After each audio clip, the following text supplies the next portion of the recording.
This month, employers may be taking a few extra dollars out of your paycheck for the state's paid family leave program. All private companies have to participate, but some lawmakers say this could have unintended consequences.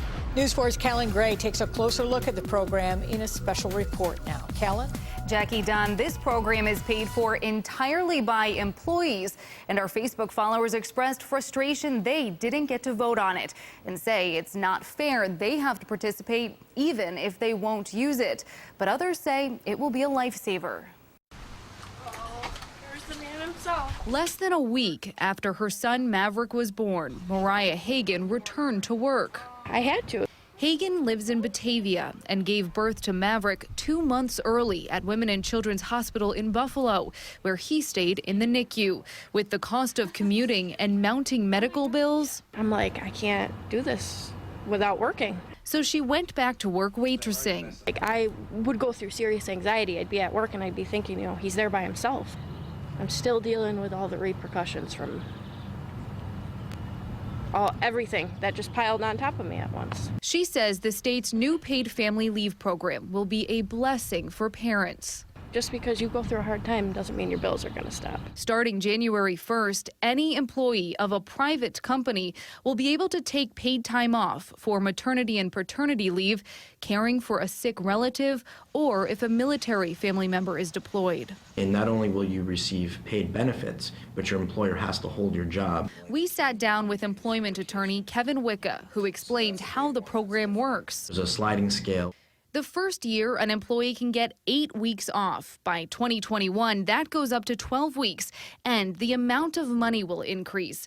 The first year, employees will get 50% of their weekly wage. By 2021, that goes up to 67%. But there's a catch. There's a limit to how much money employees can get. The program is capped at the state average weekly wage, which is $1,305. So if you make more than that, you only get a percentage of that $1,300. It will work very similar to New York State's disability program. So employers are required to provide coverage through the New York State disability carrier, and it's done through a deduction out of employee's paycheck. So it is supposed to be completely funded by the employee. Starting this month, 0.126% of your weekly pay will be taken out of your check if you work for a private company. This amount is also capped at the state average. We did the math, and the most it will cost anyone is $1.64 a week. But all private employees are required to pay in, whether they'll use it or not. Is it fair? Well, we all have a life cycle, and we all know that at some point in time, we're going to be at an end-of-life stage. Outspoken supporter of the program, Democratic State Senator Tim Kennedy, says it will let people take off work to take care of sick family members or those in hospice without the fear of losing their job. This is one of those initiatives, like Social Security, like Medicare, that it is there for us at the end of the day when we need it the most. Republican State Assemblyman Ray Walter agrees it's necessary in this economy. On the question of fairness, well, that's certainly one of the issues, is there are a lot of people in the workforce that are going to be paying into the system that aren't going to draw any benefits out of it. But those are decisions we make as a society all the time. Is it sustainable? It's yet to be seen. The state started taking money out of people's paychecks 5 months before the program starts to build up the fund. But Walter says there could be problems if more people take leave than there's money for. Where is that extra money going to come from? Is it going to end up coming from the employer who are already overburdened in New York State? Is it going to come from the taxpayer who's already overburdened in New York State?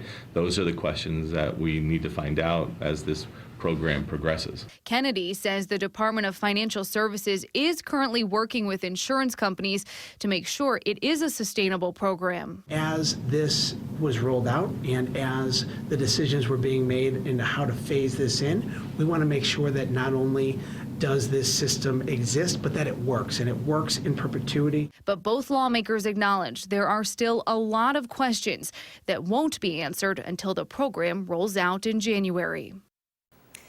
Now, there are restrictions for taking paid family leave. If you normally work more than 20 hours a week, you are only eligible after you work 26 consecutive weeks for your company. Part-timers are eligible after 175 days of work. I will be on Facebook Live when I leave the studio to answer any of your questions. But for now, reporting live in studio, Callan Gray, News 4.